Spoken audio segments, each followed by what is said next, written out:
Aún tenemos muchos retos que superar en seguridad, justicia o derechos humanos. El presidente Enrique Peña Nieto inauguró la 47ª Asamblea General de la Organización de Estados Americanos en Cancún.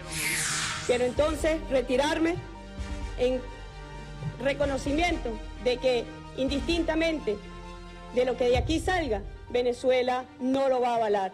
Venezuela abandona la sesión de la OEA. La canciller Delcy Rodríguez afirma que no aceptarán ningún resolutivo.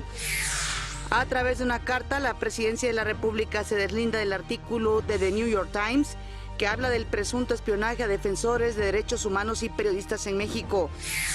El secretario de Hacienda asegura que la estrategia para combatir el robo de combustible es correcta. Y hemos venido reforzando también los operativos para controlar la oferta. En entrevista exclusiva para México al Día, el representante de la ACNUR en México informa que las solicitudes de asilo a nuestro país han aumentado. Al conmemorar el Día Mundial del Migrante, el secretario de Educación Pública, Aurelio Nuño, dijo que la educación no tiene fronteras. Presentarán exposición del fotógrafo colombiano Leo Matis en el antiguo colegio de San Ildefonso.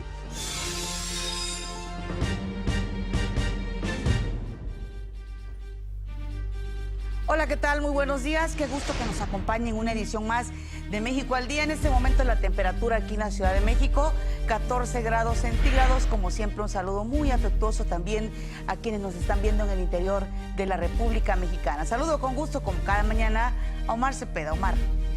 Muy buenos días, Pati. Es un placer saludarte este martes 20 de junio del año 2017. Son las 6:31. Estamos listos para informarles. Antes, permítame saludar a Miguel González, que se encuentra en la lengua de señas mexicana y nos permite comunicarnos también con ustedes. Acompáñenos, este es su informativo, le tenemos la noticia al día. Así es, el presidente Enrique Peña Nieto inauguró la Asamblea General de la Organización de Estados Americanos en su edición número 47 en Cancún. El presidente Enrique Peña Nieto afirmó que, a pesar de los avances que ha tenido el continente americano en materia de democracia y defensa de los derechos humanos, aún hay pendientes importantes. Esto lo dijo al inaugurar la sesión ordinaria de la Asamblea General de la OEA, en su edición número 47, que se celebra en Cancún, Quintana Roo. Aún tenemos muchos retos que superar en seguridad, justicia o derechos humanos, con apego a las reglas y las normas de la democracia y en el marco de nuestras instituciones, ya sean nacionales, regionales o globales. En este sentido, y sin hacer mención particular a la crisis en Venezuela, el presidente afirmó que hoy la OEA debe resolver los problemas con diálogo y concertación. Es cierto, en el continente americano coexisten diferentes modelos políticos y económicos. Hay diversas opiniones sobre los caminos a seguir. Existen distintas maneras de organizarse para alcanzar las metas. La pluralidad de nuestra región nunca ha sido ni será un obstáculo. Y es que, previo a la apertura de este encuentro, la canciller venezolana Delcy Rodríguez se retiró de la mesa de consulta en la que se discutía la crisis política en Venezuela. También advirtió que su país no reconocerá ninguna decisión tomada por la OEA en este tema. Quiero entonces retirarme en reconocimiento de que indistintamente de lo que de aquí salga, Venezuela no lo va a avalar. Cualquiera sean sus resultados, Venezuela no lo va a avalar. Por su parte, Luis Almagro, secretario general de esta organización, fue contundente y condenó los actos de represión contra periodistas, activistas y defensores de los derechos humanos. Cada activista social asesinado, cada activista de derechos humanos asesinado, cada activista de medio ambiente asesinado, cada periodista que investiga la corrupción asesinado, cada preso político, cada manifestante que reclama su libertad asesinado, como fue asesinado en el día de hoy por disparos de la represión Fabián Urbina. Cada uno que muere nos ha abierto más las puertas de las libertades. Cada uno que vive y lucha con su acción nos lleva hacia adelante en este camino de la democracia. Dijo que para solucionar la crisis en Venezuela, este país debe establecer un cronograma electoral integral que incluye elecciones nacionales, dejar sin efecto el llamado a la Asamblea Nacional Constituyente, tener un poder judicial independiente y liberar a los presos políticos. Asimismo, habló sobre la urgencia de establecer un puente humanitario. El canciller mexicano Luis Videgaray encabeza los trabajos y lo hará hasta el término del encuentro el miércoles. La inauguración concluyó con un deseo compartido de que en esta asamblea se alcancen acuerdos trascendentales a partir del diálogo y la colaboración. Con información de Gustavo Castillo, México al día. Y mientras en México la Organización de Estados Americanos analizaba la situación de Venezuela y buscaba una manera de resolver el conflicto, en Caracas, la capital del país, una persona murió y varias resultaron heridas de bala por las protestas en contra del gobierno de Nicolás Maduro. El fallecido es un joven de 17 años que recibió un disparo en el tórax en una autopista que cruzaba una zona de clase media alta en Caracas. De acuerdo con información de la Policía Nacional, en 80 días de protestas en contra del gobierno del presidente venezolano han fallecido ya 74 personas. El Procurador General de la República, Raúl Cervantes, dijo que el crimen organizado pasó de ser un problema de seguridad nacional a uno de seguridad pública, ya que dijo, no solo México, sino todo el continente americano tiene un aumento de violencia por esta causa. Al participar en la Asamblea de la ONU, debate de alto nivel sobre la delincuencia organizada transnacional, aseguró que una de las estrategias más eficaces para combatir el problema es coartando las finanzas de las organizaciones criminales. México después de haber enfrentado problemas con delincuencia organizada muy potente, de ser un problema de seguridad nacional, o se ha trasladado a un tema de seguridad pública. Tenemos que compartir en dónde está fallando las normas prudenciales del sistema financiero que puede ser utilizado por la delincuencia organizada. José Antonio Meade, secretario de Hacienda, aseguró que la estrategia para combatir el robo de gasolina es la correcta. Dijo que los operativos continúan y que se sigue reforzando la coordinación para identificar otras fuentes de demanda. Y hemos venido reforzando también los operativos para controlar la oferta, que van desde mejores controles volumétricos en Pemex hasta una vigilancia más cercana, sobre todo en aquellas partes de nuestra red de ductos que son más vulnerables.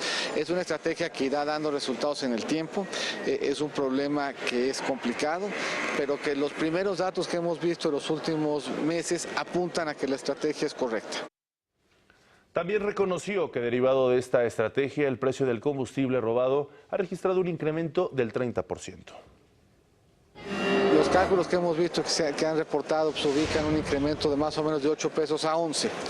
Entonces, bueno, pues, es un avance importante. Nosotros lo que quisiéramos es que el incremento en la oferta de combustible robado subiera todavía más y que nadie estuviera dispuesto a comprarlo por el riesgo en el que estaría incurriendo. Hoy se conmemora el Día Mundial del Refugiado y en entrevista exclusiva para México al Día, el representante del ACNUR en México, Mark Mangley, informó que las solicitudes de asilo a nuestro país han aumentado.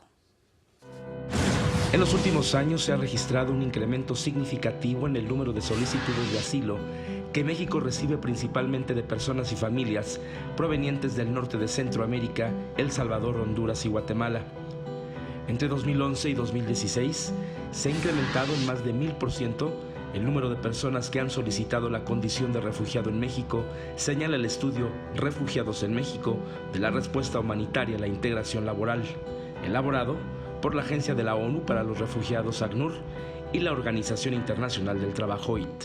Hoy lo que estamos destacando es un cambio en los patrones migratorios en la región y en México, y cada vez más lo que estamos viendo es que personas que llegan a México tienen el perfil de refugiados, es decir, que no estamos viendo únicamente migrantes, sino un número más y más importante de personas que han sido obligadas a salir de sus países a raíz de la violencia, y que cada vez más ven a México como un país de destino, no únicamente un país de tránsito. En el marco del Día Mundial del Refugiado que se conmemora este martes 20 de junio, en entrevista exclusiva para México al Día, el representante del ACNUR en México, Mark Mangley, señaló que paralela a la respuesta humanitaria frente a la llegada de refugiados está la necesidad de implementar medidas encaminadas a la integración de la población refugiada en el país. Hay ciertos retos que enfrenta la población refugiada para ingresar al mercado laboral en el país. Primero, el reconocimiento de sus documentos. Dos, el hecho que sean extranjeros, que puede crear un poco de recelo o discriminación entre algunos sectores de la población. Tres, a veces sí han trabajado como empresarios y más que todo microempresarios en sus países de origen, puede ser que tengan problemas de financiamiento. Y cuatro, en algunos casos les dificulta mucho obtener el reconocimiento de sus títulos en el país de origen. Señaló que para alcanzar soluciones para la integración de las personas refugiadas en México, se requiere trabajar de manera conjunta entre gobierno, actores económicos e instituciones. Hemos visto un cambio de parte del gobierno y de la sociedad civil, un reconocimiento importante de esta nueva dinámica. De hecho, el año pasado el gobierno de México reconoció, junto con otros gobiernos, que cada vez más las personas provenientes de Centroamérica tienen el perfil de refugiado. También es un fenómeno multicausal, la gente se mueve por varios motivos. Por otra parte, destacó que Siria es el país que más ha producido refugiados a nivel mundial, pero también es un tema que afecta a América Latina y a México. En cuanto a México, lo que hay que destacar es que a nivel global actualmente enfrentamos números sin precedente de personas refugiadas, o sea, son cifras que no hemos visto nunca, y están llegando desde Siria, pero también otros países que tienen conflicto desde más tiempo, como Afganistán, otros conflictos más recientes como Yemen. Finalmente, el reporte señala que la guerra, la violencia y la persecución en todo el mundo está empujando al desplazamiento forzado a un número de personas sin precedentes, ya que 65.6 millones de personas se encontraban desplazadas a finales de 2016. Para México al Día, Gilberto Rodríguez Monroy. El secretario de Educación Pública, Aurelio Nuño, conmemoró el Día Mundial del Refugiado y destacó la importancia de que las nuevas generaciones tengan respeto y tolerancia hacia otras culturas. La importancia de la multiculturalidad. ¿Qué significa esta palabra? La importancia de que nos conozcamos unos a otros, de que tengamos un diálogo con otras culturas, que sepamos su importancia, su valor, que los respetemos y que cuando nos necesiten, en nuestro país les demos la bienvenida y les abramos las puertas. Eso es parte también de este nuevo modelo educativo y además es parte de una tradición de nuestro país. Acompañado de 2 estudiantes sirios que realizan sus estudios aquí en México, destacó que en nuestro país la educación no tiene fronteras. Aquí pensamos que la educación no tiene fronteras y que México es un país abierto al mundo y que tiene que ayudar y extender la mano cuando se requiere. Como le informamos al principio, en Cancún se realiza la 47ª Asamblea General de la Organización de Estados Americanos, la OEA. Y nos vamos a comunicar, y se lo agradecemos mucho, con Francisco Guerrero, él es secretario para el fortalecimiento de la democracia de la OEA. Antes que nada, muy buenos días, Francisco, gusto en saludarte siempre. Sí, me da mucho gusto saludarlos a ti y a todo el auditorio. Un saludo desde Cancún. Sí, Francisco, primero que nada, ¿qué representa para México el que por primera vez la Asamblea General de la de la OEA se realice precisamente en nuestro país? ¿Qué significa? ¿Cuál es la importancia de que se haya trasladado esta asamblea de este organismo importante en América Latina? Pues yo creo que es un reconocimiento al liderazgo que México ha venido ocupando en los temas centrales de la organización. México es el 4º país contribuyente al proceso de financiamiento de la propia organización, y creo que el hecho de que se puedan tocar los temas fundamentales de la organización, que son la democracia, los derechos humanos, la seguridad y el desarrollo, por primera vez en la historia en territorio mexicano, coloca, como decía ayer el presidente Peña Nieto, creo que es una buena alegoría. Por unos días Cancún será la capital del continente americano y es una buena oportunidad para discutir asuntos de la agenda multilateral en la cual México participa de manera muy activa. ¿Cómo se ve la democracia desde la OEA, Francisco Javier Guerrero, en términos de que pues hubo un verdadero debate ayer sobre lo que está pasando en Venezuela, pero me gustaría que lo enfocáramos de una perspectiva más regional. Mira, qué bueno que me haces esa pregunta. Por supuesto, el tema de Venezuela ayer tuvo un debate muy interesante entre todos los cancilleres, ministros de Relaciones Exteriores. Finalmente no fue posible obtener los 23 votos que se requerían para sacar una resolución conjunta entre dos bloques de países que venían discutiendo este asunto. Pero más allá de esta circunstancia, las misiones de observación electoral que lleva a cabo la OEA son centrales porque se realiza a petición de los propios Estados miembros. Este año hemos tenido una participación muy intensa, particularmente una misión de observación electoral importante en Ecuador. Hemos participado en Haití, vamos a participar este mismo año en Honduras. El año próximo ya también el Instituto Nacional Electoral ha solicitado la realización de una misión de observación electoral durante el año próximo de la elección presidencial. Y las misiones de observación electoral son centrales porque permiten el escrutinio internacional, que las mejores prácticas puedan compararse y sobre todo que los órganos electorales puedan tener esta posibilidad de abrirse, de rendir cuentas en torno a cómo hacen su trabajo. Y pues esto es muy importante en un continente que está compuesto en su gran mayoría por democracias representativas. Ahora, insistiendo un poco en la pregunta de Omar, ¿cómo ves, Francisco Guerrero, en este momento el asunto de la democracia en el continente? Tomando en cuenta también lo que se está viviendo en Venezuela, lo que se está viviendo, por ejemplo, en Nicaragua. Es decir, ¿cuál es tu evaluación sobre cómo está la democracia en el continente? Mira, yo creo que hay que verlo en una perspectiva amplia. Es claro que durante el siglo XX hubo una gran cantidad de gobiernos antidemocráticos, de dictaduras en muchas regiones del continente, pero también los 80s y los 90s trajeron consigo un proceso de renovación democrática, la realización de procesos electorales virtualmente en todo el continente, y esto es algo que es positivo porque la Organización de los Estados Americanos es una de las pocas organizaciones del mundo que cuenta con una Carta Democrática Interamericana.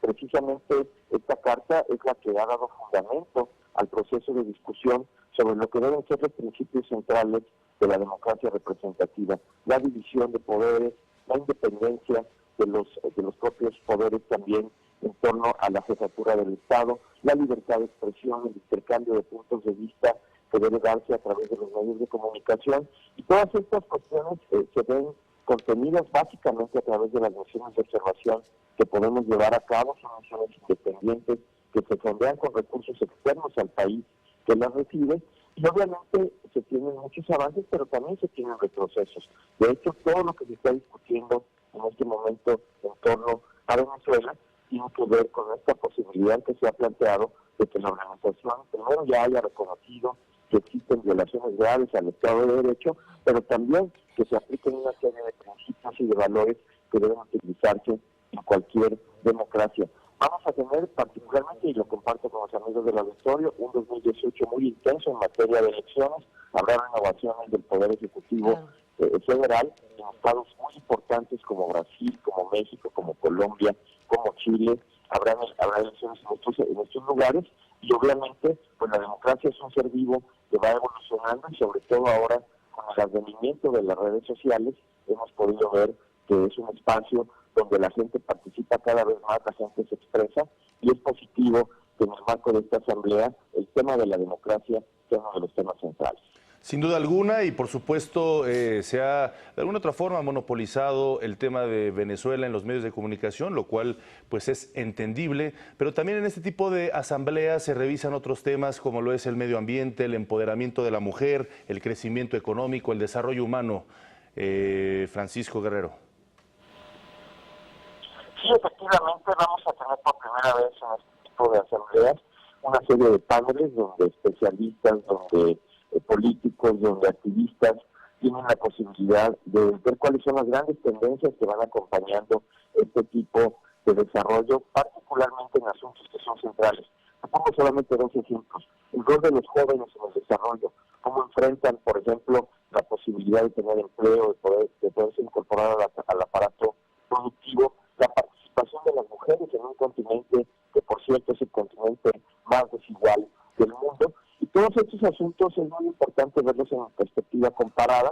El hecho de que estén los cancilleres, los embajadores de los 34 países que integran un continente tan diverso como es el continente americano, que está compuesto por países de economías muy desarrolladas como Canadá y los Estados Unidos, por zonas donde se requiere mucho desarrollo, como es el Caribe y algunas partes de Centroamérica, y también las grandes economías de Sudamérica que contienen en su conjunto un continente muy diverso. Así que es una gran oportunidad de poder escuchar distintos puntos de vista, percepciones, proyecciones sobre el futuro, y el hecho de que sea en México, pues creo que eso es una buena noticia per se.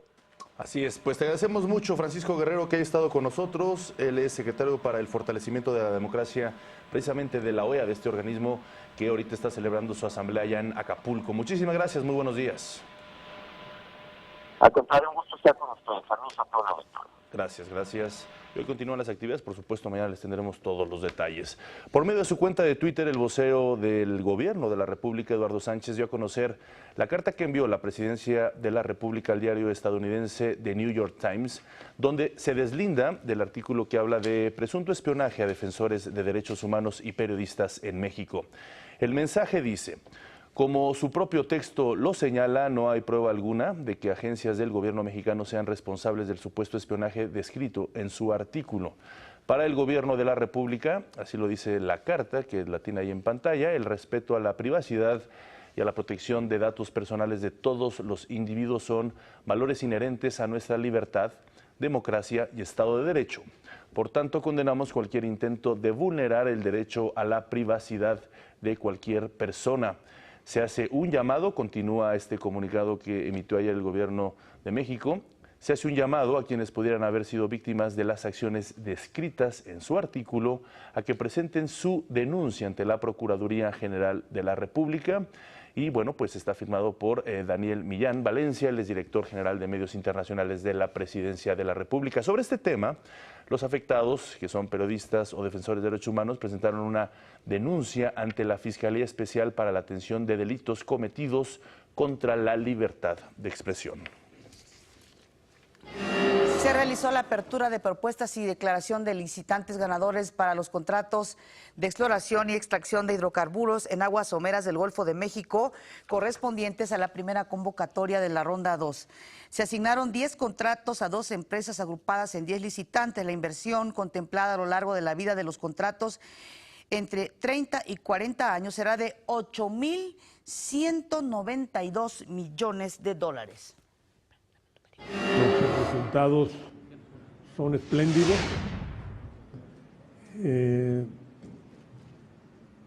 Por diversas razones. El porcentaje de adjudicación de los bloques, los 10 contratos adjudicados, es del 67%. Es un porcentaje muy alto y que nos llena de satisfacción. La adjudicación de los contratos y el fallo de la licitación se van a formalizar a más tardar el miércoles y se espera que la suscripción de los contratos se realicen dentro de los 90 días naturales siguientes a la publicación del fallo en el Diario Oficial de la Federación. Así es, Pati, una importante ronda esta, la de los resultados de la primera convocatoria de la Ronda 2. También se prevé que el Estado estará recibiendo en promedio entre 74.4% y 83.9% de las utilidades generadas en los contratos adjudicados, así como un pago en efectivo por $30 millones derivado de un empate en el área contractual 9. Las 15 áreas contractuales licitadas se encuentran en las provincias petroleras de Tampico, Veracruz y Cuencas del Sureste, todas en aguas someras del Golfo de México. Se registró otro botín en el penal de Topo Chico. Esto ocurrió luego de que 38 internos de alta peligrosidad fueran reubicados a diferentes reclusorios del país. Aldo Fashir, vocero de Seguridad del Estado, informó que durante la protesta un reo resultó herido. Asimismo explicó que la revuelta fue ocasionada por un rumor en el cual se decía que un interno se iba a convertir en el líder de la cárcel. Es un rumor que nació en la calle para desestabilizar el penal. Lo infiltraron y lo desestabilizaron. Nosotros no le vamos a dar más cuerda a ese rumor, es al contrario. Vamos a cerciorar de que no sea cierto para que la gente se tranquila. No le vamos a dar el control a nadie, el control lo debe tener el Estado, no ningún grupo. Eso, Nuevo León. En Tamaulipas, en esta ocasión, se fugaron 8 menores del titular de Güemes. A través de su cuenta de Twitter, las autoridades informaron que fuerzas federales y estatales participan en el operativo de búsqueda, el cual se implementó de manera inmediata. Hay que recordar que estas instalaciones tenían una población de tan solo 22 internos, todos ellos relacionados con delitos del fuero común. Elementos de la Secretaría de Marina abatieron a 3 presuntos delincuentes durante un enfrentamiento en la comunidad El Dorado, en Sinaloa, territorio del recién capturado Damaso López, el licenciado. Tras el ataque, el personal de la SEMAR aseguró el área y cerró los accesos a los poblados cercanos, pues para impedir que grupos armados realizaran nuevas agresiones. Las autoridades federales informaron que durante el enfrentamiento no resultó herido ningún elemento judicial. El Procurador General de la República, Raúl Cervantes, aseguró que serán llevados ante la justicia los asesinos de los 4 agentes abatidos en el municipio de San Miguel, Totolapan, Guerrero. El procurador giró instrucciones al personal de la PGR para apoyar a las autoridades locales en los trabajos de investigación a fin de ubicar a los homicidas. Por último, dio a conocer que la Agencia de Investigación Criminal desplegó un operativo en la zona de los hechos para realizar el peritaje.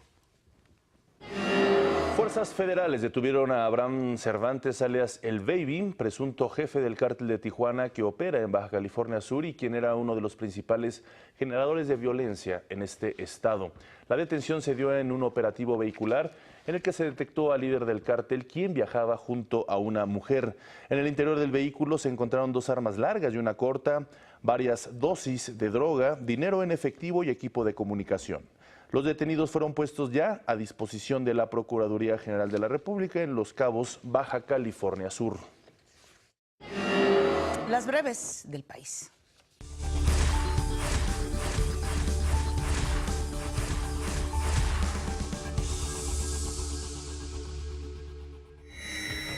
Representantes de Petróleos Mexicanos contrataron a personal de la Confederación de Trabajadores de México para iniciar con el retiro de lodo arena, agua mezclada con crudo y residuos aceitosos en la refinería de Salina Cruz, Oaxaca, que se vio afectada por las inundaciones que dejó la tormenta Calvin y el incendio que se presentó en el área de tanques. Diputados locales de Nuevo León se mostraron en contra de que Servicios de Agua y Drenaje de Monterrey aplique un cobro a los ciudadanos que desperdicien el líquido. Sin embargo, admitieron que hace falta mucha cultura y concientización en la entidad. Por último, hicieron un llamado a la población a racionalizar y cuidar el agua. El vocero del Instituto Estatal de Educación Pública de Oaxaca, Jorge Oropesa, informó que el próximo 1 y 2 de julio se realizará la tercera evaluación docente para quienes no tienen su plaza y se encuentran en estatus irregular. Aseguró que dicha evaluación será la última del actual ciclo escolar 2016-2017. Muchísimas gracias a quienes nos acompañaron en esta primera media hora. Nosotros vamos a nuestro primer resumen y regresamos con más información a México al Día.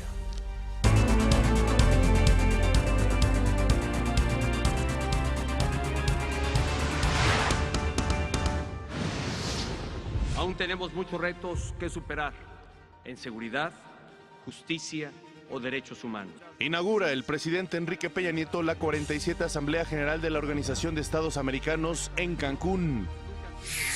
Quiero entonces retirarme en reconocimiento de que indistintamente de lo que de aquí salga, Venezuela no lo va a avalar. Venezuela abandona la sesión de la OEA. Se deslinda la presidencia de la República del artículo publicado en The New York Times que habla del presunto espionaje a periodistas mexicanos. Al conmemorar el Día del Refugiado, el secretario de Educación Pública, Aurelio Nuño, dijo que la educación no tiene fronteras. Cada vez más lo que estamos viendo es que personas que llegan a México tienen el perfil de refugiados. En entrevista exclusiva para México al Día, el representante del ACNUR en México, Mark Manley, informó que las solicitudes de asilo a nuestro país han aumentado. En París, un hombre impacta su coche lleno de explosivos contra una patrulla. Muere el presunto terrorista. Más adelante exhiben muestra de Rufino Tamayo en el Museo de Arte Moderno. El joven mexicano Irving Lozano es la nueva estrella del PSV de Holanda.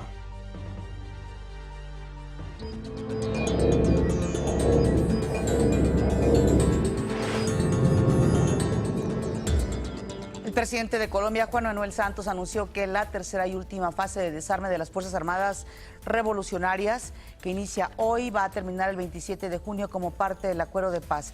De acuerdo con el presidente Santos, unos 5.800 guerrilleros ya entregaron sus armas a la misión de la ONU en Colombia. Hay que recordar que en noviembre del año pasado un histórico acuerdo de paz entre las FARC y el gobierno de Colombia terminaría con 53 años de conflicto interno que causó al menos 260.000 muertos. Y vaya crisis y polémica, crisis diplomática y polémica por lo que acaba de suceder allá en los Estados Unidos. Le cuento la historia. En Ohio falleció el estudiante Otto Warmbier, quien la semana pasada fue liberado por el gobierno norcoreano, uno de los gobiernos más exigentes, represivos y cerrados del mundo. Pocas personas saben lo que pasa ahí. Luego de estar en prisión durante 1 año y medio en una cárcel de Norcorea por robar solamente un cartel de un hotel, un cartel de propaganda que él mismo dijo, ahí lo vemos en pantalla cuando estaba presentando el juicio en este país. Él dijo que pues únicamente lo llevaba como un souvenir.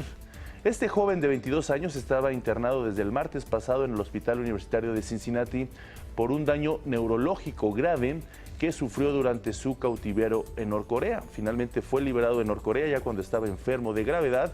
Fue trasladado en un avión privado a este hospital ya en los Estados Unidos. Y bueno, donde finalmente pues falleció. La familia de Warmbier aseguró que el joven sufrió un horrible maltrato de parte de los norcoreanos que le provocó hace algunas horas la muerte. Al enterarse de lo sucedido, el presidente de Estados Unidos, Donald Trump, calificó al gobierno de Corea del Norte como un régimen brutal y acusó a la dictadura de Kim Jong-un de no tener decencia humana. Todo esto se suma a las últimas pruebas de misiles nucleares que ha estado practicando Norcorea. Aumentó a 64 el número de muertos por el incendio forestal en el municipio de Pedrógão Grande, en Portugal. De acuerdo con las autoridades, 62 personas resultaron heridas en este incendio que han catalogado como el más grande en la historia de Portugal. Según el último informe policial, el 70% del fuego está controlado y más de 2.000 elementos trabajan para extinguirlo en su totalidad. Preciso, 62 muertos y varios heridos tras este lamentable incendio. Y fíjese usted, continúan los atentados o los intentos de atentados en Europa. Vaya que Europa está padeciendo una verdadera crisis en este sentido. No hace mucho acaba de suceder otro en Londres y ahora fue en Francia, en París. Un hombre de 31 años a bordo de un automóvil blanco impactó una camioneta de la Gendarmería en los Campos Elíseos de París, la zona más importante tanto en lo turístico como en lo comercial y empresarial. Es la avenida principal de París. A consecuencia del choque, el vehículo se incendió y el atacante falleció. Pero en el interior del automóvil se encontraron armas y explosivos, pues lo cual hace pensar que iba precisamente a cometer este atentado. Gerard Collomb, el ministro del Interior francés, afirmó que el incidente fue un intento de atentado y aseguró que el nivel de amenaza en Francia en este momento es extremadamente elevado. El gobierno de Irán lanzó misiles de mediano alcance contra posiciones del Estado Islámico en la provincia siria de Deir ez-Zor como respuesta por los atentados de este mes contra el Parlamento y el mausoleo del imán Jomeini en Teherán. Mediante un comunicado, el gobierno iraní, liderado por Bashar al-Assad, señaló que los enemigos deben saber que Teherán no es como Londres o París y aseguró que si el Estado Islámico sigue cometiendo errores, recibirán golpes aún más mortíferos. El presidente de Brasil, Michel Temer, presentó una demanda contra el dueño de la multinacional JBS, Joesley Batista, por difamación, calumnias e injurias. Como le contábamos el día de ayer, Joesley Batista señaló en una entrevista que el mandatario Michel Temer es el jefe de la mayor y más peligrosa organización criminal de Brasil. El empresario afirmó que Temer exigía de manera permanente el pago de sobornos y de donaciones ilegales para campañas electorales a cambio de favores para sus empresas. El secretario de Estados Unidos de Comercio, Wilbur Ross, advirtió que la renegociación del Tratado de Libre Comercio de América del Norte podría prolongarse hasta el 2018. En el foro de inversión Select USA, celebrado en Maryland, Ross admitió que lo ideal sería que el gobierno del presidente Trump terminara las negociaciones a fin de año. Sin embargo, las diferentes actividades del presidente Trump impedirían, dice Ross, finalizar las negociaciones de Telecán en este 2017. Hasta ahí la información internacional. De regreso a nuestro país, Guillermo Ortiz, usted lo recordará como el exgobernador del Banco de México, pues él aseguró que a pesar de la volatilidad extrema, nuestro país ha tenido un desempeño notable. Luego de participar en el foro económico Fracturas en la globalización y las implicaciones de las economías emergentes, Ortiz Martínez reconoció que hoy nuestro país goza de estabilidad. El Premio Nobel de Economía Joseph Stiglitz afirmó que sería extraordinariamente tonto, así lo llamó él, que la administración de Donald Trump abandone o ponga en riesgo el Telecán. En una entrevista durante el foro organizado por el Centro de Investigación y Docencia Económicas, el CIDE, y la London School of Economics and Political Science, dijo que entre México y Estados Unidos hay una integración económica natural que en muchas formas es consecuencia del Telecán. Él, también catedrático de la Universidad de Columbia, destacó que el gobierno de Trump debería fortalecer la integración de Norteamérica y no debilitarla como lo propone Trump. La Fiscalía Especializada para la Atención de Delitos Electorales de la PGR solicitó a un juez federal el inicio de una audiencia inicial para presentar cargos contra el exgobernador de Chihuahua, César Duarte. Esto por presunta responsabilidad en el delito de peculado electoral por aproximadamente 79 millones de pesos. La audiencia se acordó para el próximo 23 de junio, en la que deberá acudir el exgobernador y exfuncionarios de su administración, quienes también son acusados de este delito. Se espera que ese mismo día el juez ordene la captura del exgobernador, si se presenta, claro está, aunque se sabe que está fuera del país. Luis Almagro, secretario general de la OEA, informó que la OEA va a observar de cerca las elecciones presidenciales en México el próximo año. Esto lo dijo luego de reunirse con los dirigentes nacionales del PAN y del PRD, quienes le solicitaron dar seguimiento también a los procesos de impugnación. Ese tema definitivamente tiene una instancia última, que es el Tribunal Federal Electoral, en el cual tenemos plena confianza de que va a actuar conforme a derecho. La observación electoral, ya fuimos invitados para observar la elección del 2018. Lo haremos con las capacidades y condiciones técnicas de la organización, respetando los 14 estándares fundamentales que la organización tiene. Al respecto, el canciller Luis Videgaray dijo que México es un país abierto al escrutinio internacional.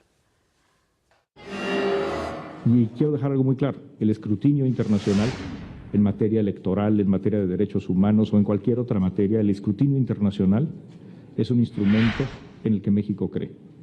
Es un instrumento que nos hace más fuertes, es un poderoso instrumento de cambio. El Instituto Electoral de la Ciudad de México inauguró el seminario Coahuila, Estado de México, Nayarit y Veracruz, lecciones aprendidas de cara al 2018. Durante una semana se analizará el desarrollo y los resultados de los procesos electorales con miras a los comicios del año próximo. Habrá mesas de análisis, reflexión y discusión entre autoridades electorales, tanto federales como locales, para detectar qué puntos se pueden mejorar dentro del INE para encarar mejor las elecciones presidenciales del 2018. La diputada local de Veracruz, Eva Cadena, presentó una queja ante la Comisión Nacional de Derechos Humanos sobre la supuesta ilegalidad de las investigaciones iniciadas en su contra. Explicó que el recurso que presentó fue porque es juzgada al mismo tiempo con los mismos hechos y presunciones, tanto por instancias locales como federales, situación que dijo está prohibida en la Constitución. Dijo que las violaciones legales para iniciar su desafuero son prueba de que les corre prisa por cerrar un asunto del que no les conviene hablar a los partidos políticos, incluido Morena, y del que creen haber encontrado un caso de sanción ejemplar de bajo costo y alta eficacia. Y en representación del secretario de Educación Pública, el subsecretario de Educación Básica, Javier Treviño, inauguró la Semana Nacional de Mentoras por la Ciencia, Tecnología, Ingeniería y Matemáticas. Se parte del universo, precisamente esto se dio en el Museo Universum. Aseguró que el nuevo modelo educativo busca promover entre las niñas y jóvenes mexicanas el estudio de la ciencia, la tecnología, la ingeniería y las matemáticas como una política de inclusión y equidad. Como parte de las tareas implementadas por el nuevo modelo educativo, la SEP, en conjunto con la Organización para la Cooperación y el Desarrollo Económico y organizaciones civiles, impulsa inculcar el entusiasmo entre las niñas y las jóvenes mexicanas por el estudio de la ciencia, la tecnología, la ingeniería y las matemáticas. También la directora de la OCDE y Sherpa ante el G20, Gabriela Ramos, reconoció los esfuerzos del gobierno mexicano por impulsar la paridad educativa a nivel universitario, por lo que la mitad de los alumnos que se gradúan son mujeres. Los días 10, 11, 17 y 18 de junio se realizaron las evaluaciones para el ingreso al servicio docente de educación básica. Participaron casi 147,000 aspirantes de todo el país. Estas pruebas se realizaron en condiciones óptimas y de seguridad. En Michoacán destacó con una participación inédita de 89%, mientras que en Chiapas, Oaxaca y Guerrero el proceso se va a realizar en julio. El rector de la UNAM, Enrique Graue, inició una gira de trabajo por los Estados Unidos. Una de sus primeras actividades fue un encuentro con rectores de la Asociación de Universidades Públicas de la Unión Americana. El rector Graue agradeció la ayuda de las 237 universidades e instituciones públicas estadounidenses que demostraron su apoyo a todos los Dreamers mexicanos, que son estos jóvenes que buscan allá establecer y, por supuesto, entrar en el sistema educativo de los Estados Unidos en febrero pasado contra las políticas migratorias del presidente Donald Trump. Asimismo, se tiene planeado que el rector se reúna con el embajador de México en Estados Unidos, Jerónimo Gutiérrez. El secretario de Salud, José Narro, dio posesión al doctor David Kersenovich para un segundo periodo de 5 años como director del Instituto Nacional de Ciencias Médicas y Nutrición Salvador Subirán. Reconoció el trabajo y esfuerzo del doctor Kersenovich frente a este Instituto Nacional de Nutrición y confió en que habrá continuidad en las 3 tareas básicas: atención médica de excelencia, investigación, información y recursos humanos especializados. Dijo que en el campo de la investigación médica y clínica, este instituto es uno de los líderes al contar con 20% de los 1.350 investigadores que laboran en los institutos nacionales de salud y hospitales federales. Hay que también destacar que el doctor Kersenovich es una de las eminencias más importantes a nivel internacional en todo lo que tiene que ver con problemas relacionados con la salud de los seres humanos. Un reconocimiento que se hace a su labor. Con el objetivo de fortalecer los lazos de cooperación entre las agencias reguladoras responsables de tareas sanitarias a nivel global, México participa en los trabajos de la 12ª reunión de la Coalición Internacional de Autoridades Reguladoras de Medicamentos. La Comisión Federal para la Protección contra Riesgos Sanitarios informó que nuestro país funge como vicepresidente del foro, por lo que el comisionado Julio Sánchez Tepos asumió el rol de moderador en las sesiones de este foro internacional.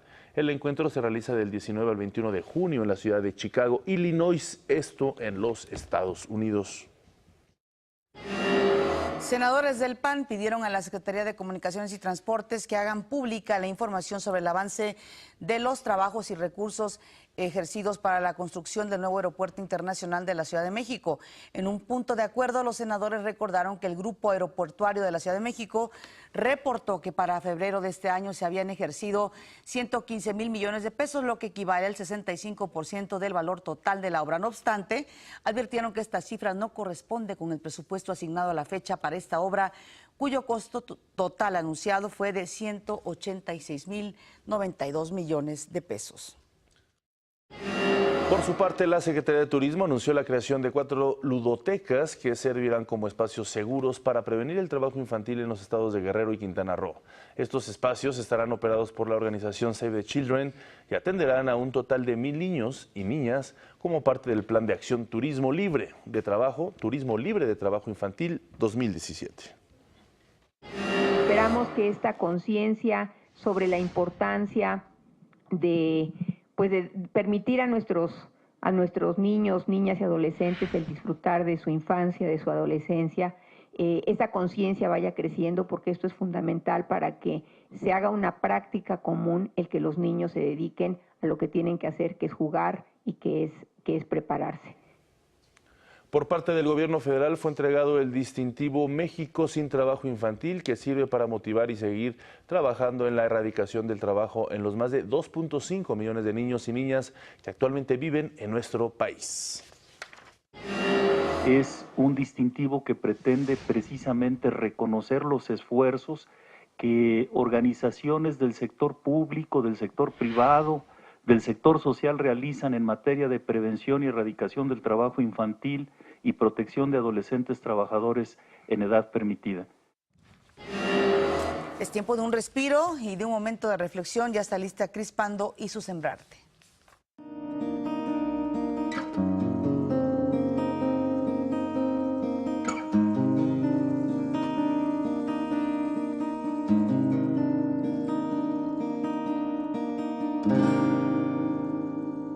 Hola amigos, soy Cris.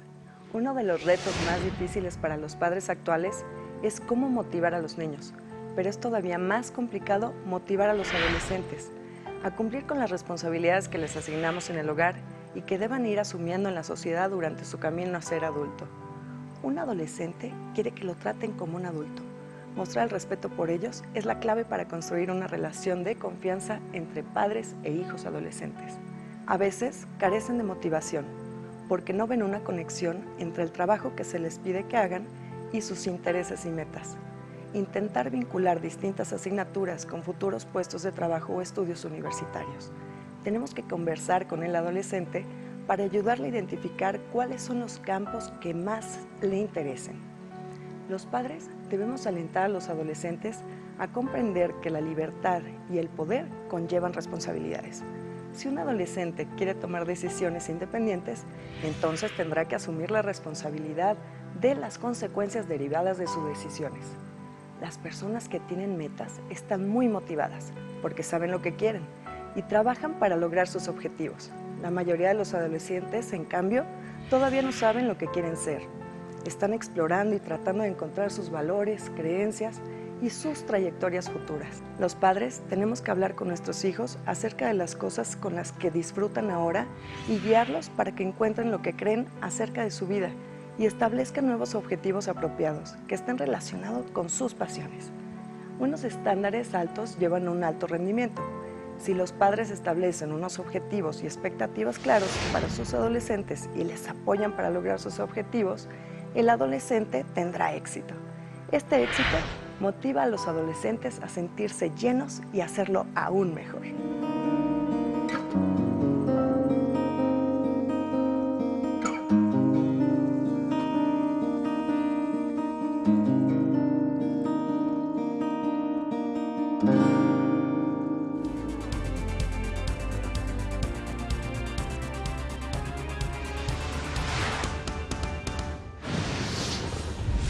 Aquí pensamos que la educación no tiene fronteras y que México es un país abierto al mundo. El secretario de Educación Pública, Aurelio Nuño, conmemoró el Día Mundial del Refugiado. Dijo que la educación no tiene fronteras. En entrevista para México al Día, Francisco Guerrero, secretario para el fortalecimiento de la democracia de la OEA, nos habló sobre la importancia de recibir la Asamblea de la Organización de los Estados Americanos por primera vez en nuestro país. Creo que el hecho de que se puedan tocar los temas fundamentales de la organización, que son la democracia, los derechos humanos, la seguridad y el desarrollo, por primera vez en la historia, en territorio mexicano, coloca, como decía ayer el presidente Peña Nieto, que es una buena alegoría. Por unos días Cancún será la capital del continente americano y es una buena oportunidad para discutir asuntos de la agenda multilateral en la cual México participa de manera muy activa. La Organización de Estados Americanos observará de cerca las elecciones presidenciales en México el próximo año. En el mundo aumenta a 64 el número de muertos por el incendio forestal en Pedregao, Portugal. Las autoridades informaron que hay 62 heridos. Más adelante, la NASA descubre 219 planetas fuera de nuestro sistema solar. Y en los deportes, Saúl El Canelo Álvarez y Gennady Golovkin presentaron en Londres su pelea del 16 de septiembre.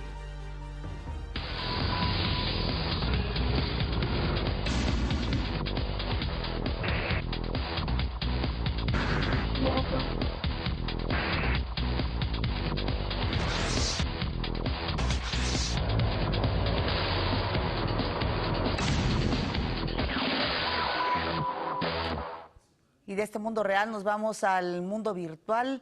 Como todos los días ya está lista Ana Cristina Olvera. Ana Cris, ¿cómo te va? Muy bien, Pati, muchas gracias. Oye, que ya este mundo es más virtual que otra cosa, ¿no? Pues así es, Pati, ¿qué te puedo decir? Aquí lo hemos analizado ya por varios años. Tenemos que estar listos para este mundo virtual y estar educados, preparados, saber cómo enfrentarlo. Pero uno de los personajes de pues, la historia actual que no ha podido compaginar su mundo con el virtual ha sido el presidente de los Estados Unidos, Donald Trump. Bueno. Y está haciendo un nuevo intento, una nueva reunión. ¿Recuerdas que hizo todo un consejo de asesores con líderes tecnológicos? Después empezaron a salir de este consejo por diferentes posturas, como fueron las posturas migratorias, después su retirada o la retirada de Estados Unidos del acuerdo del cambio climático.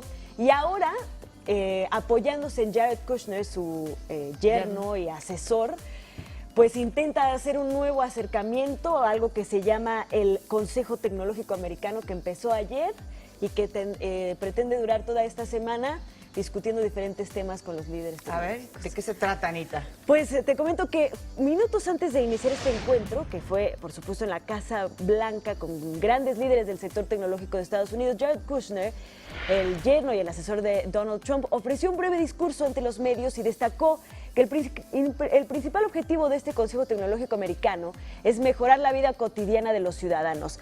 A la mesa, junto con Trump, se sentaron líderes como Tim Cook, CEO de Apple, Eric Schmidt, el presidente ejecutivo de Alphabet o Google, mejor conocido como Google, Satya Nadella de Microsoft, Jeff Bezos de Amazon, Safra Catz de Oracle, Ginny Rometty de International Business Machines, entre varios otros. El gran ausente del evento fue Elon Musk, el CEO de Tesla y de SpaceX, quien recientemente, aquí lo comentamos, hizo público su decisión de rechazar y abandonar pues el consejo de los asesores de Donald Trump, debido a que Donald Trump decidió pues retirar a Estados Unidos del Acuerdo de París. La reunión dio inicio con la bienvenida por parte del magnate, quien dijo: queremos conducir a una transformación radical de la tecnología del gobierno federal que proporcionará mejores servicios y una mayor protección contra los ciberataques, que por supuesto es uno de las preocupaciones más grandes de los estados actualmente. Por su parte, la industria tecnológica vio en el evento una oportunidad para entablar una relación fructífera con el nuevo gobierno, además, por supuesto, de exponer sus inconformidades ante las acciones de Trump, como por ejemplo las limitaciones a las visas H-1B, entre muchos otros temas. Recordemos que estas visas pues, son las que permiten al sector tecnológico, como aquellos asentados en el famoso Silicon Valley, pues a contratar a los grandes talentos que pues no tienen fronteras, pueden estar en cualquier lugar del mundo. A lo largo de esta semana se hablará de ciberseguridad, de detección de fraudes, de inteligencia artificial, entre muchos otros temas. Pues aún cuando la Casa Blanca destina anualmente $80 millones en tecnología, sus sistemas e infraestructura tecnológica es todavía deficiente y obsoleta, según la opinión de los expertos. Pues aquí está el nuevo intento de acercamiento con el sector tecnológico por parte de Donald Trump. Por supuesto que ellos tampoco quieren estar peleados, les conviene tener una relación armónica con el gobierno de los Estados Unidos, uno de los países que más invierte en tecnología y donde más se desarrolla tecnología. Sin embargo, pues las posturas de este gobierno siguen incomodando a algunos de los grandes líderes de este sector. Así que pues seguiremos pendientes y reportando de lo que suceda en este Consejo Americano de Tecnología.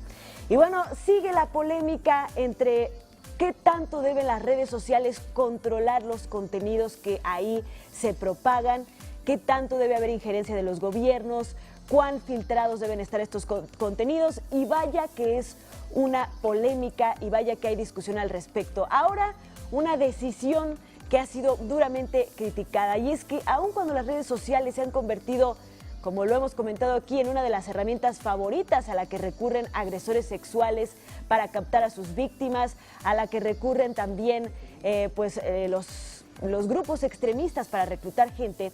La Corte Suprema de Justicia de los Estados Unidos determinó que es ilegal prohibir a exconvictos que ya fueron procesados por el delito de acoso sexual o delitos sexuales el acceso a Twitter, Facebook, Instagram o cualquier foro que los ayude a reinsertarse en la sociedad. De bloquearle el acceso, se estaría recurriendo a la violación de la libertad de expresión. Por lo tanto, este lunes el Tribunal Supremo oficialmente y por voto unánime desestimó y anuló la ley de Carolina del Norte que fue aprobada en 2008 para evitar que los agresores de menores puedan usar ciertas páginas web. Según el tribunal, se atenta contra la primera enmienda de la Constitución del país norteamericano. Carolina del Norte defendió la ley argumentando que buscan, por supuesto, prevenir nuevos crímenes y evitar el contacto por internet con las víctimas. Sin embargo, la Corte Suprema de Estados Unidos insiste en que el derecho de expresión se debe proteger, incluso si el usuario es considerado un agresor sexual. Así que bueno, vaya polémica. Por un lado tenemos a líderes como Theresa May, a Angela Merkel y pues también a las cortes de esos países tratando de legislar para que grupos extremistas no tengan acceso a las redes sociales o para que se filtren los contenidos. Y por el otro, en caso de agresores sexuales ya procesados en Estados Unidos, se determina que no se les puede negar el acceso a las redes sociales. Así que pues vivimos en un mundo de locos, Pati, ¿no crees? Pues sí, muy complicado. Lo que pasa es que el asunto de las redes sociales de verdad tiene muchas aristas que aquí nos hemos tratado de entender por dónde lograr el equilibrio de lo que se trata, como tú siempre insistes de manera inteligente, Anita, de lograr un equilibrio en el uso de las redes sociales, ¿no? Y yo creo que es una polémica que va a tardar varios años más. Mucho tiene que ver con este sentido de la libertad de expresión, que muchos podemos tener concepciones distintas. ¿Hasta dónde la libertad, no? Exacto, de libertad de expresión y acceso a la información. Exactamente. Y pues asunto complicado. Sí, cualquier tipo de información que ésta sea, pues lo que tenemos que hacer es educar a la gente para discriminar, para poder protegerse ellos mismos, por ejemplo, de este tipo de personas. Sin embargo, pues resulta difícil de entender que a personas que ya han sido procesadas por acoso sexual, por casos de agresión sexual, se les tenga que respetar también su derecho. Tendría yo a la libertad de expresión. mis comentarios también personales. De verdad que es un asunto muy polémico. Muy polémico. Pues bueno, seguiremos analizándolo aquí.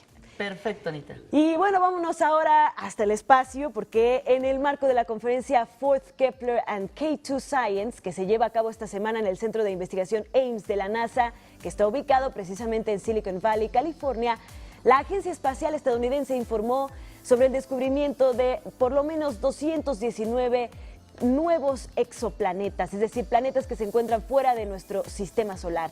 Esto fue gracias al telescopio Kepler que se ubicaron estos exoplanetas y 10 de estos con características similares a la Tierra. Según la NASA, están ubicados en un rango que permite albergar agua líquida en la superficie rocosa, es decir, por la distancia que guardan con su estrella, pues las temperaturas en estos planetas podrían oscilar entre 0 y los 100 grados, lo cual permitiría que existiera agua líquida.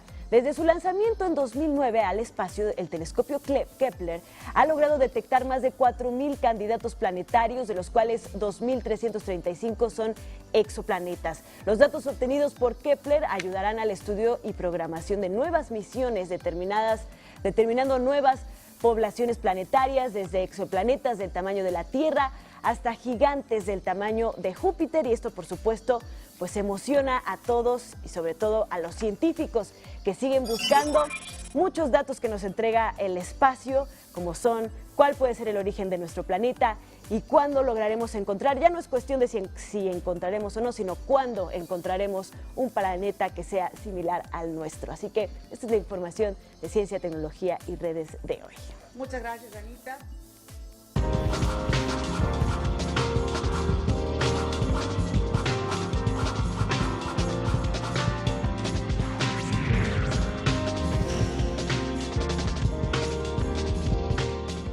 En el centenario del nacimiento del fotógrafo colombiano Leo Mati se presenta la exposición El Muralista en la Lente en el antiguo colegio de San Ildefonso.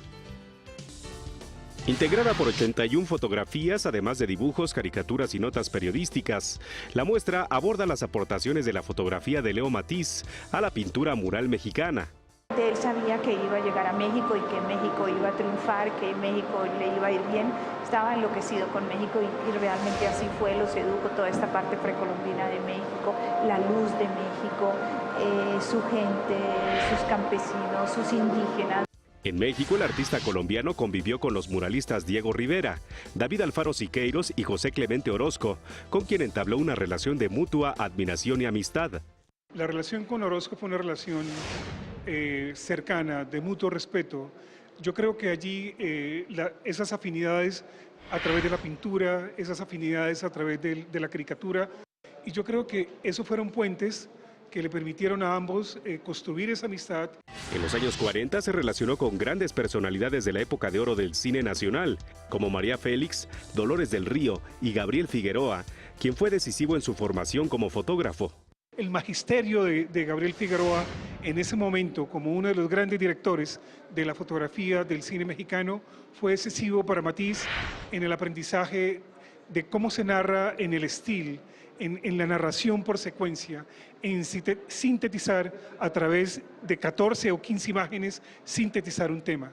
Leo Matiz, el muralista de la lente, permanecerá abierta en el antiguo colegio de San Ildefonso hasta el 17 de septiembre.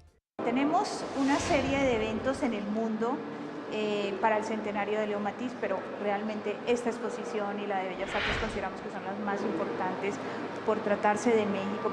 Pienso que mi papá estaría feliz de que su obra está aquí en México, se conserva aquí en nuestra fundación. Para México al Día, Rufino Enríquez González. Y una gran retrospectiva del pintor oaxaqueño Rufino Tamayo se exhibe en el Museo de Arte Moderno. Titulada Éxtasis del color, la muestra ilustra a través de 50 obras la forma en que Rufino Tamayo alcanzó el lenguaje pictórico por el que fue reconocido en todo el mundo. El éxtasis del color, porque empieza en los años 30 con una paleta terrosa, parda, y cómo va descubriendo poco a poco de sus propias raíces indígenas, ¿no? Y de la arqueología mexicana y del arte prehispánico, cómo recupera este goce del color. De manera paralela a la experimentación con el color, Tamayo emprendió una investigación del espacio, elemento que pulverizó en sus cuadros. Tamayo va de las vistas de un México semiurbano, ¿no? En los años 30, a una proyección en el cosmos, ¿no? Hacia el cosmos. Obviamente eso tiene que ver con la época, con los avances tecnológicos, con la conquista del espacio, ¿no? Con el alunizaje. El pintor oaxaqueño valoró siempre su independencia artística, por lo que evitó que se le asociara a la Escuela Mexicana de los Muralistas. Como los contemporáneos, Tamayo abogó por una estética ligada a los sueños y la introversión. Él optó por exiliarse voluntariamente, se fue a vivir 25 años fuera de México, primero a Nueva York, después a París, no solo para poner como distancia, ¿no? Con el arte mexicano dominante de su época, sino también para buscar otros mercados y otros espacios. Fuera del país, Tamayo encontró el margen de libertad que necesitaba para desarrollar un estilo propio, un lenguaje contemporáneo, acorde a su época, con el que regresó a México para conquistar a las nuevas generaciones de la ruptura. Es un pintor que es inagotable, como todos los grandes pintores, ¿no? Ese virtuosismo en la factura impecable. Estas gradaciones de color, esos contrapuntos de color, ¿no? Sacarle a un solo color todas sus gamas, yo creo que es fascinante, ¿no? Y es algo muy seductor. La retrospectiva dedicada a Rufino Tamayo permanecerá en el Museo de Arte Moderno hasta el 27 de agosto. Para México al Día, Rufino Enríquez González. Terminó la remodelación de la sala de conciertos Felipe Villanueva, Casa de la Orquesta Sinfónica del Estado de México. Vea usted cómo quedó. con una inversión de 15 millones de pesos por parte del gobierno del Estado de México, donado al patronato de la Orquesta Sinfónica del Estado. El pasado viernes se llevó a cabo la presentación oficial de la modernización de la Sala de Conciertos Felipe Villanueva en Toluca, la cual consistió en ampliar y mejorar sus instalaciones para brindar mayor comodidad al público, además de ofrecer un espacio interactivo de acercamiento a la cultura y a la convivencia. Está más cómoda, está más amplia en el sentido, tiene un poquito menos de butacas, pero hace más cómodo el estar en la sala. La acústica no se reformó, se reformaron todos los vestidores. También por otra parte, bueno, pues el maestro Batis y todos los músicos se sienten más cómodos con la calefacción. Entre los primeros objetivos de los trabajos fue el crear la primera sala de consulta pública especializada y digitalizada ligada a una orquesta sinfónica en México, en la que se integra el uso de las nuevas tecnologías de la información. Por otra parte está la sala de piano, que es muy interesante, muy importante. No se contaba con ella, hoy se encuentra para todas las prácticas. La parte de las taquillas está totalmente renovada. Toda la parte de la iluminación, pueden ustedes apreciarla en la forma nocturna, cómo se lleva. Algo muy especial es la parte de capacidades diferentes que tenemos a un costado con su elevador, en la cual pueden acceder perfectamente y cómodamente a la sala. Una parte importante de los trabajos de remodelación fue la revaloración del vitral Las Mariposas de José Luis Contreras y Gerardo Lechuga Gil, instalada durante una primera adecuación en 1987. El vitral hoy es parte de la fachada principal y un ícono de la sala. La primicia de esta remodelación es su respeto por la arquitectura original, armonizándola con los valores de la arquitectura contemporánea, logrando un espacio funcional que satisface las necesidades del público actual y de los miembros de la orquesta. Verdaderamente quedó como una sala propia del siglo XXI, donde si bien la calidad de las orquestas que han venido aquí a tocar y sobre todo ser la casa donde la Orquesta Sinfónica del Estado de México tiene verdaderamente todos los viernes, prácticamente todos los viernes, por lo menos son 45 viernes del año, pues deleitan a los habitantes de este Valle de Toluca con ese tipo de conciertos. Con información de Gilberto Rodríguez, México al Día. Y de las delicias de la cocina mexicana, Carla Sentíes nos trae lo mejor, precisamente con Sabor de México.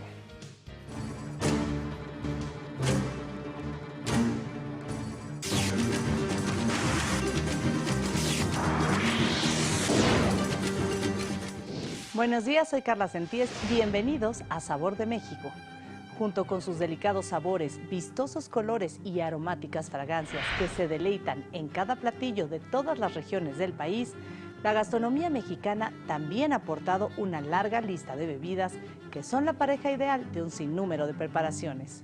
Hoy quiero platicarles de un destilado con gran valor cultural de la región occidente del estado de Jalisco, la raicilla.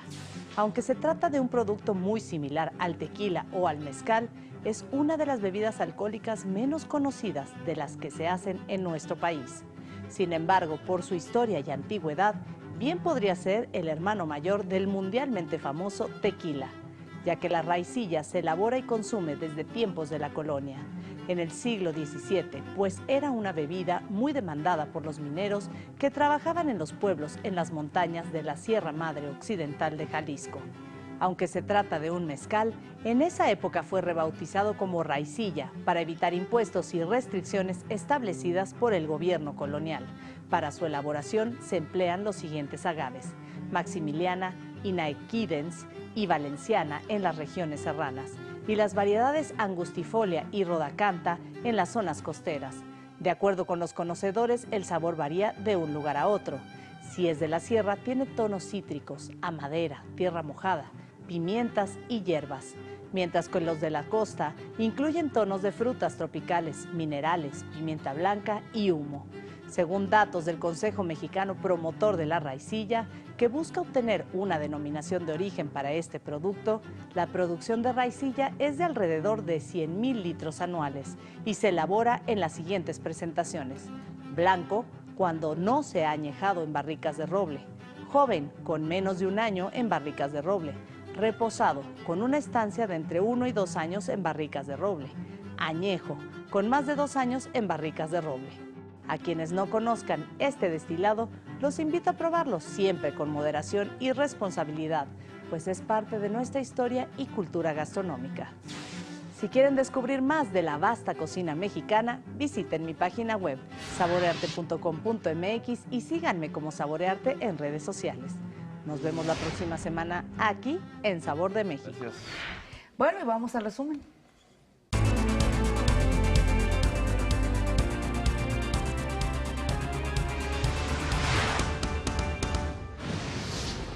Aún tenemos muchos retos que superar en seguridad, justicia o derechos humanos. Inaugura el presidente Enrique Peña Nieto la 47 Asamblea General de la Organización de Estados Americanos en Cancún. Quiero entonces retirarme en reconocimiento de que indistintamente de lo que de aquí salga, Venezuela no lo va a avalar. Venezuela abandona la sesión de la OEA. Se registró otro motín en el penal de Topo Chico. Un reo resultó herido. Se deslinda la presidencia de la República del artículo de The New York Times que habla del presunto espionaje a periodistas en México. Hoy se conmemora el Día Mundial del Refugiado. En París, un hombre impacta su coche lleno de explosivos contra una patrulla. Muere el presunto terrorista. Exhiben exposición fotográfica de Leo Matis en el antiguo colegio de San Ildefonso. Y en los deportes, Irving Lozano es la nueva estrella del PSV de Holanda. Gracias por acompañarnos, que pasen un feliz martes. Nosotros una cita mañana a las 6:30. Así es, mientras tanto, gracias a Miguel González que nos acompaña esta semana en el lenguaje de las señas, a todos ustedes, pero sobre todas las cosas a usted que nos hace el favor de vernos. Este es un esfuerzo informativo de Televisión Educativa. Pásela muy bien, adiós.